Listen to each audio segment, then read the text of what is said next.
Olá, sejam todos bem-vindos ao meu canal. Eu sou o pastor Luciano e hoje eu quero dar as minhas impressões sobre Marcos capítulo 6. É um texto amplo e eu vou destacar apenas uma parte. Ali Jesus chama os 12 apóstolos e divide esse grupo de 12 em um grupo menor. Ele vai dividindo aqueles 12 de dois em dois, formando então 6 grupos. E eles tinham uma missão de se distribuírem entre os povoados e cidades ali da Galiléia e deveriam, primeiramente, sobretudo, anunciar o Evangelho.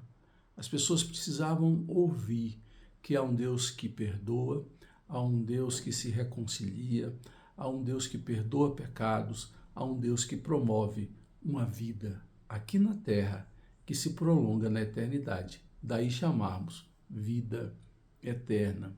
Jesus é o agente, aquele que promove, que traz, que possibilita a existência da eternidade em nossos corações. Paulo vai falar disso quando escreve a Timóteo, na sua segunda carta, diz que Jesus trouxe a lume a imortalidade.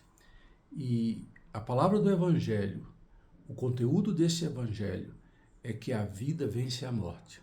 A morte espiritual que habita em todo ser mortal, ser humano, pode dominar a essência do ser humano e dar-lhe a garantia de quando passar no portal da morte, ele ter certeza para onde vai. Porque Jesus diz que foi preparar lugar para nós, para que onde ele estivesse, nós estivéssemos também. Então, o conteúdo do Evangelho é um conteúdo de vida, de esperança e de vida eterna. E isso é propiciado pela obra de Jesus na cruz do Calvário. Ele morre em nosso lugar. E aquele que crê e se submete a ele, se tornando discípulo, declarando-o como Senhor e Salvador, esse pode dizer que é agora salvo por Jesus Cristo. E é interessante quando você pega o texto bíblico em Marcos capítulo 6, ele envia os dois, dando autoridade. Versículo 8. Estas foram as instruções, e vamos pontuá-las. Não levem nada pelo caminho. Segundo, a não ser um bordão. Ele abre uma exceção. Nada, mas leve um bordão. Não levem pão, nem saco de viagem, ou seja, não leve malas, nem dinheiro em seus cintos. Calcem sandálias, mas não levem túnica extra.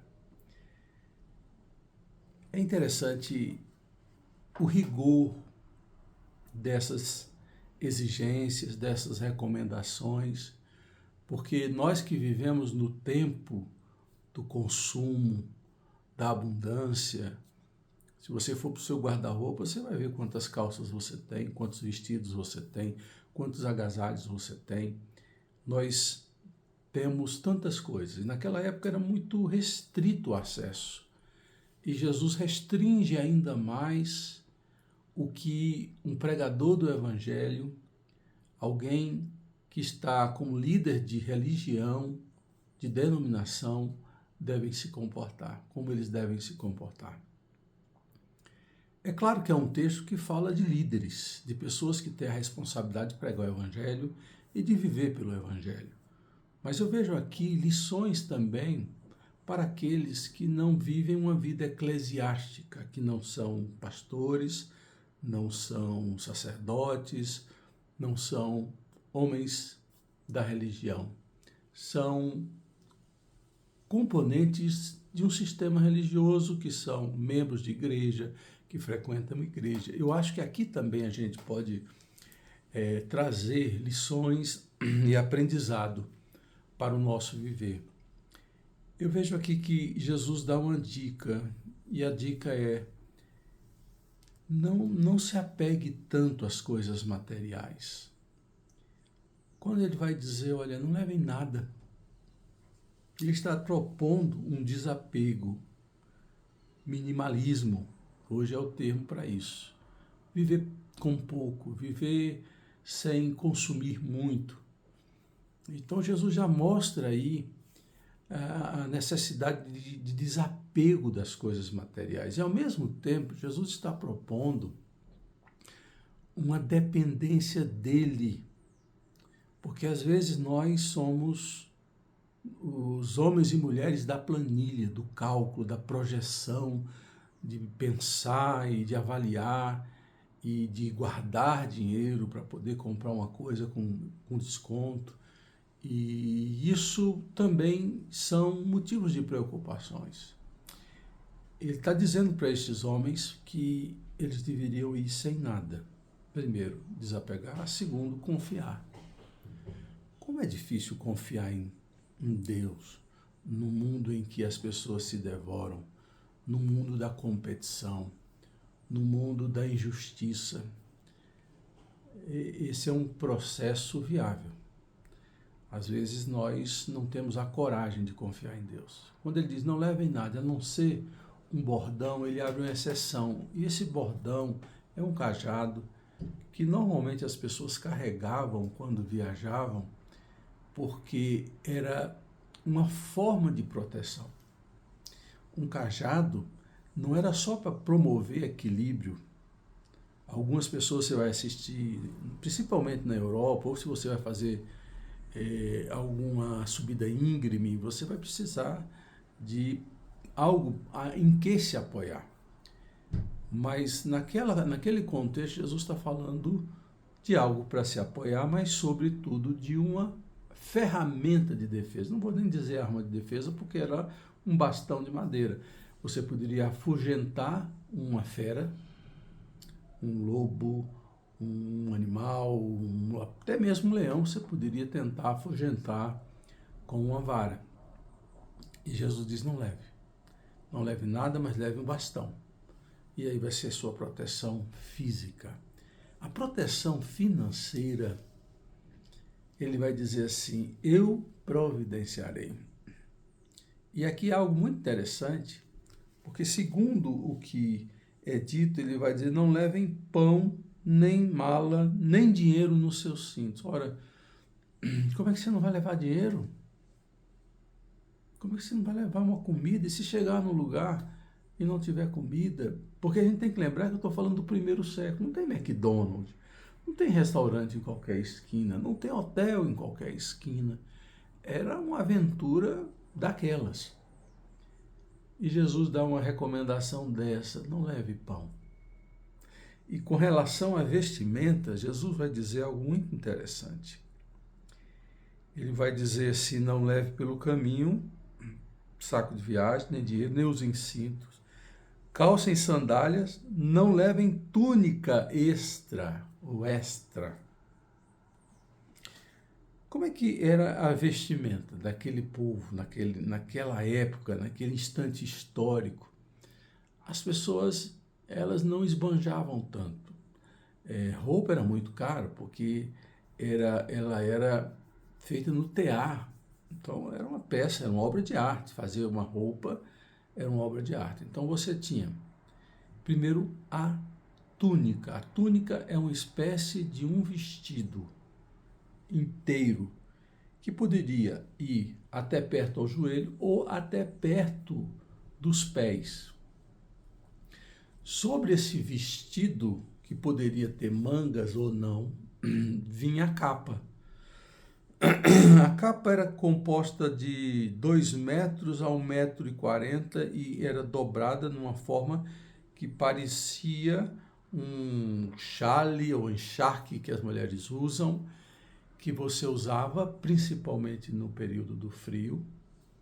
E era com essa vestimenta que a capa, que você iria se cobrir na hora de dormir. Então você tem a túnica, a capa e o cinto. Nesse cinto se colocava o dinheiro. Era uma forma de prender a vestimenta e também de, na hora de trabalho, era o cinto. Você pegava a parte do vestido, da túnica, e botava aqui no cinto para criar mobilidade. Isso é cingir. Cingir era botar o cinto e trazer a parte que estava nas pernas maior para que você tivesse mobilidade. Alguns usavam túnicas na cabeça, era colocado na cabeça, proteção do sol, e uma sandália. Pensa numa sandália havaiana, só que de couro e com uma amarra. Lá no Nordeste, entre aspas, a gente chamava de alparcatas ou alpercatas, algo assim, era sandália de couro. E as pessoas viviam bem assim. É claro que os mais ricos ou que tinham alguma condição tinham 2, 3 peças de túnicas e iam trocando 1 ou 2 vezes na semana. E Jesus diz assim: só leve uma túnica. E aí, como é que você está ouvindo essa questão? Eu sei que tem toda uma série de questões envolvidas, né? De limpeza, de estar com uma roupa nova todo dia ou quase todos os dias, e depender e vencer essa necessidade de ostentação, da vanglória, que muitas vezes bate no nosso coração. E Jesus vai dizer depois uma coisa muito interessante. Quando você chegar numa casa, não mude de casa, permaneça na casa onde você está. Sempre que entrarem numa casa, fique ali até partirem. A hospitalidade é uma marca muito comum do povo do Oriente. Tanto judeu quanto árabe, eles têm uma necessidade de receber bem um hóspede. E se você estivesse passando por um local, uma pequena vila, e pedisse abrigo, olha, 99% era certo que você seria abrigado. E a missão era pregar o Evangelho, a missão era partilhar a palavra de Deus. E eles então chegavam, e podia ser que alguém que ouvisse a palavra de Deus com melhor condição poderia dizer assim: vem para minha casa, lá é mais confortável. E a orientação de Jesus é: se você entrou numa casa, permaneça nela até o final, para que você não seja tentado a mudar de padrão para satisfazer as suas necessidades, para se achar melhor e ter um conforto melhor, desprezando assim aquele que te acolheu, que não tinha ou não partilha de condição financeira superior a outros, mas foi esse que abriu a porta da sua casa para lhe acolher. Então, Jesus está ensinando muitas coisas que são tão oportunas para o nosso dia a dia. Então, quantas vezes você se dispôs a ser uma pessoa hospitaleira, a abrir a casa que você mora para pessoas que vêm de outras cidades, que vêm para a sua igreja, que você abre a porta para que eles durmam, se alimentem na sua casa? Quantas vezes você abre a sua casa para uma reunião de oração, para uma reunião para pregar a palavra de Deus? A hospitalidade não está em voga hoje. As pessoas deixaram de ser hospitaleiras. E quando a gente desenvolve isso, a gente vai agradar a Deus. Hebreus falam que alguns sem saber hospedaram a anjos. Isso quer dizer, quando a gente abre o coração e abre a porta da nossa casa, a gente pode trazer para dentro de casa pessoas que vão abençoar o nosso lar, criar ambientes religiosos e espirituais para que a nossa casa possa conter a pregação do Evangelho, um recinto espiritual até, por que não dizer isso? E aqui eu tenho ainda 2 coisas a dizer. A primeira delas tem a ver com a dependência de Deus. Nós precisamos aprender a depender de Deus, por mais que tenhamos emprego, que tenhamos reserva, que façamos de tudo para encaixar os nossos cálculos. Há situações que nos chegam que, por mais que você tenha o cuidado administrativo do seu corpo, das suas finanças, das suas relações, pode vir alguma coisa que foge ao seu controle e você vai descobrir que em tudo, mesmo quando você pensa que tem um controle, só Deus tem um controle. E você vai descobrir isso com alegria ou com tristeza. A grande bênção é saber sempre que, apesar do meu cuidado financeiro, apesar do meu cuidado físico, etc, etc, em tudo eu preciso da provisão de Deus, do cuidado de Deus. Então, quando ele diz, não leve nada, experimente ver eu agindo, experimente ver eu suprindo, experimente ver eu te protegendo.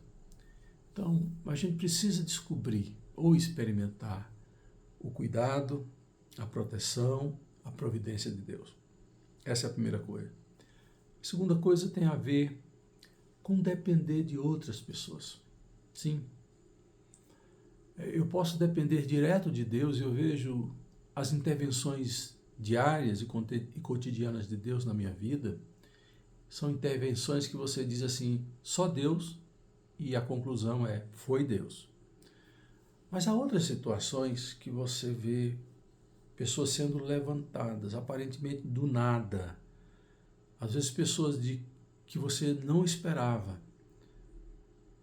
E Deus instrumentaliza essas pessoas para que a gente possa ainda acreditar no ser humano. Senão a gente vai dizer assim, eu não confio em ninguém, eu só dependo de Deus. Isso é uma tragédia.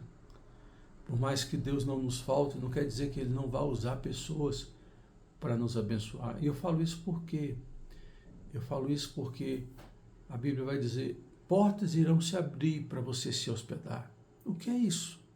São pessoas que abriram a porta da casa, abriram a casa, que suprem-nos de alimentos, suprem-nos de vestimento. O que Deus está dizendo é o seguinte, eu posso intervir, mas eu posso levantar outros para te ajudar. E quando eu levanto outros para te ajudar, eu estou te ajudando por meio de outras pessoas. E vem uma conclusão lógica. Eu posso estar nas duas pontas. Primeiro, como alguém que carece de ajuda.